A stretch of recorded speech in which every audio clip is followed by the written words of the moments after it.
Searches by more than 24 countries have turned up nothing but frustration and new theories about Malaysian Airlines Flight 370. Hello, everyone, and welcome to Fresh Outlook. I'm Mia Toski. It has now been 2 weeks since Flight 370 vanished with 239 souls aboard.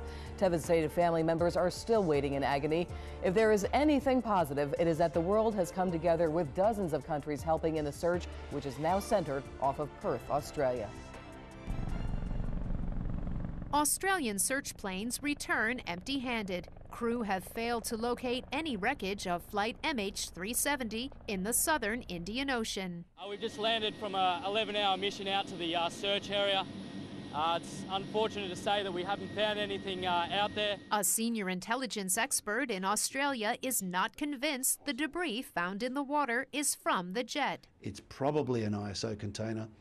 It was partially submerged on the 16th of March. It's probably even more submerged now. Meanwhile, a Chinese vessel has joined the search as Chinese parents and children hang on to hope. Out of 239 people on board the missing plane, 153 were Chinese. They are beginning to accept that maybe their loved ones are not coming back.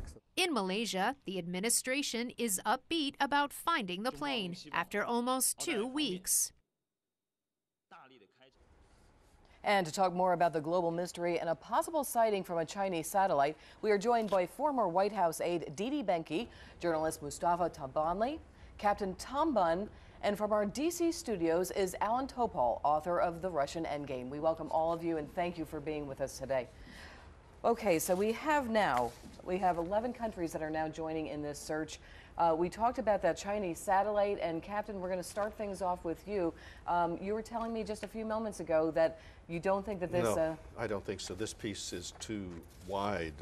It's quite long, but it's also too wide to be any piece of the plane that would come off. I think that in this case, they're just looking for anything to make some news because there's nothing on the story. And we certainly have a lot of theories out there, and certainly when there are no answers, people's imaginations start to go. Want to just find out what everybody is thinking. Obviously, the first question is, do you think that this could be a terror attack? Is any kind of hijacking? Didi, we'll start that one. Yeah, you know, I'm going to stick with what I said last week. I really think this is one of the pilots. Maybe one, and you kicked the other pilot out, and he took over me because we still do not know where this plane is. So you know it had to be people who knew exactly what they were doing. I mean, it is just mesmerizing that we do not know where this huge plane is, the 777. So how could it be some hijacker or some random person, you know, trying to make it work? I mean, it just seems like to me it has to be an expert. And Mustafa? And also, in terms of security issues, I would think that airports should have been more connected. Like, if an airplane goes off the radar, you should tell other people about it. You should say, well, you know, we lost a plane, China, Indonesia. Why don't you check out? Because, I mean, it's very concerning. Well, isn't that the concern? Because Malaysia, you know, they really didn't want to cooperate to begin with, and he let a lot of time go by. Isn't that one of the concerns? Well, that is one of the concerns from the Chinese government. But I think one of the other concerns, again, Captain, if correct me if I'm wrong, a lot of folks now are afraid to fly. This is really struck terror, even though this is many, many, many miles away. Any place. I get emails and calls every day saying, I don't think I'm ever going to fly again. I say, wait a minute. The 777's been flying for over 15 years, and we've never had an accident that had anything to do with the plane. And this is on the other side of the planet, so why don't you want to fly from New York to Boston? It's just the unknown drives people crazy. No, and it certainly is probably the strangest unknowns that we've ever probably seen. We want to just check in with you again also about that flight simulator, but first we want to go to D.C. and check in with Alan Topol, who's down there. Thanks for joining us, Alan. And, you know, a lot of the theories are being bounced around why this pilot had a flight simulator to why these two gentlemen had fake passports. What are your thoughts?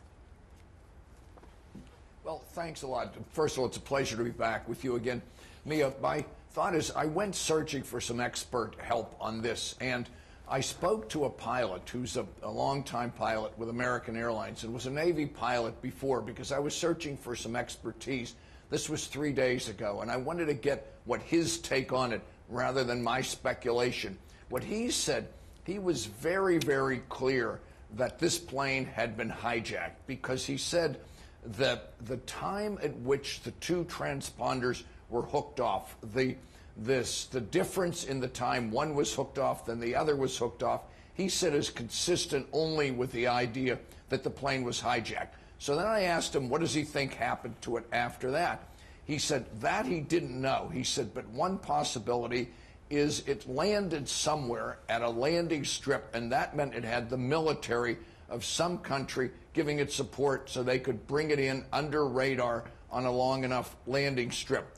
The other possibility was they lost control of it and it crashed. But since there's no debris, he came back to his first theory. It's been landed somewhere. And that was his expert opinion. And that's the closest I heard to any expert talking, Mia. Well, Alan, it's interesting because I've obviously been interviewing quite a few people too, and we have our wonderful captain here in the studio. One of the theories that is starting to emerge is that 370 switched off its radar, then shadowed another plane, and possibly landed north of India or in Afghanistan. Captain, is that possible? Well, it is possible to shadow another airplane, but you wouldn't necessarily need to, because once you've gotten out of radar contact, once you're a couple of 100 miles offshore, you're not being seen on radar. And it would be pretty easy to go out in the ocean and go pretty much where you want to go at an altitude that the plane is not going to use extra fuel. And then before you reach the radar, go down low, maybe 50, 100 feet off the ground, below where the radar can see you, and then go into an airport that has been planned for receiving the plane. And I have two specific questions for you. Last week we also talked about how the plane went up 45,000 feet. Yes, yes.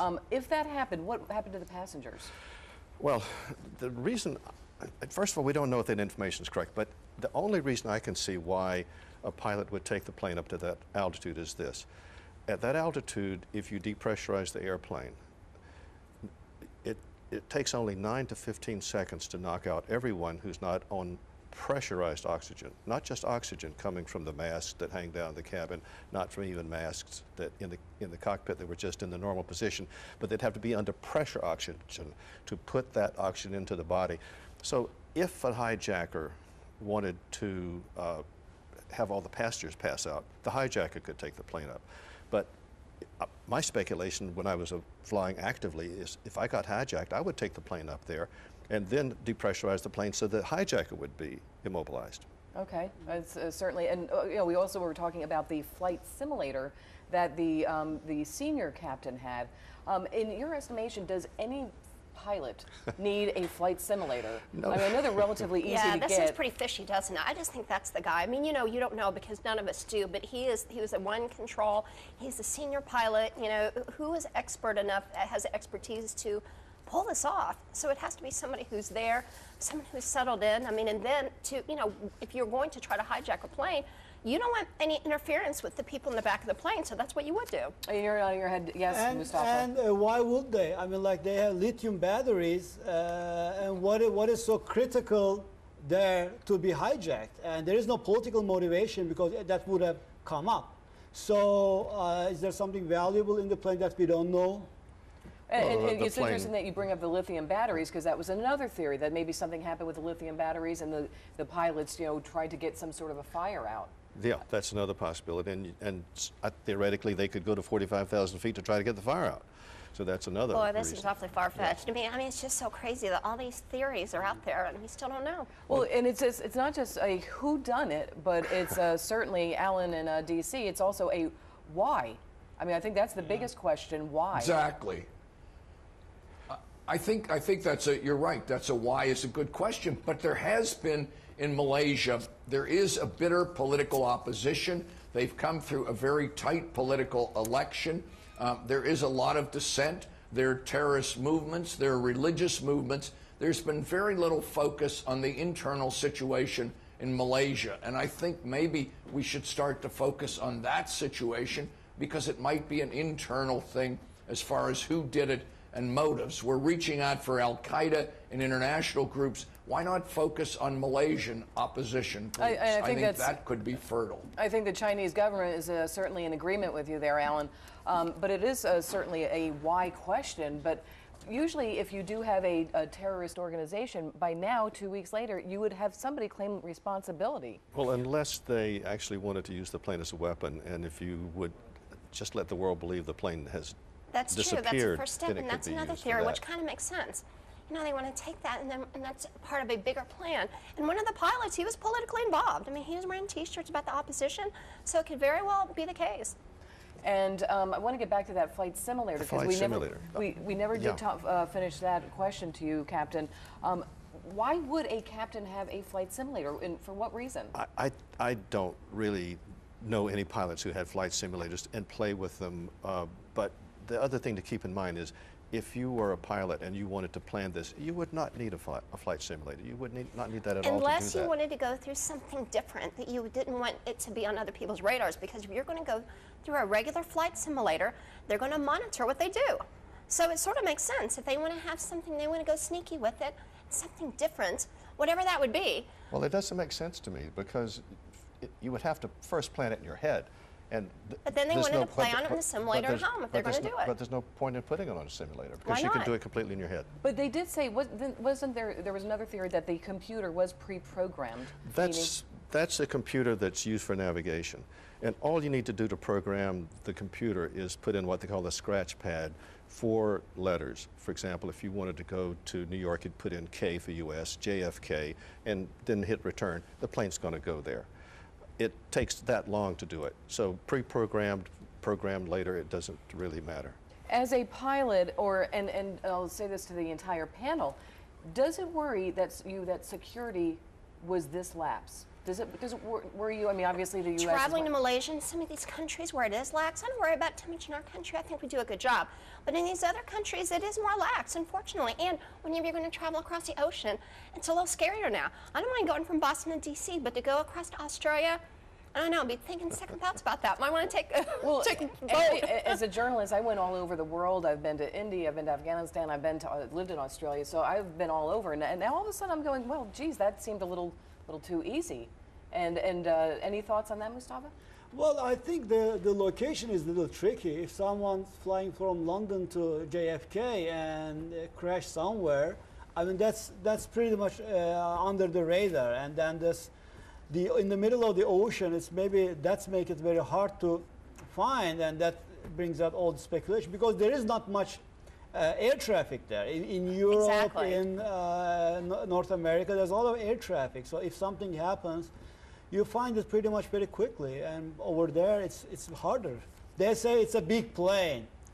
Well, it's a big ocean. We're flying down to Florida. They're going to see the plane. You know, but over the ocean, there was so much space. It's scary. I do want to talk about theories that we can get rid of. There's one being tossed around that it was a meteor. Is that? I think that's a good one to get rid of.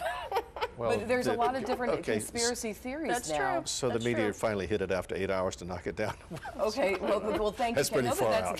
But I think it's good to get rid of some of the Alan?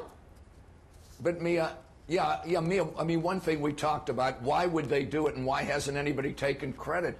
But one possibility that struck me, if in fact it's an opposition party to the Malaysian government, they don't have to take credit. They've already a horrendous amount of damage to Malaysia. I was considering a trip on a new book I'm working on to go to Malaysia and Singapore. Are you going now? I just changed my plans. Exactly. No, I'm not going.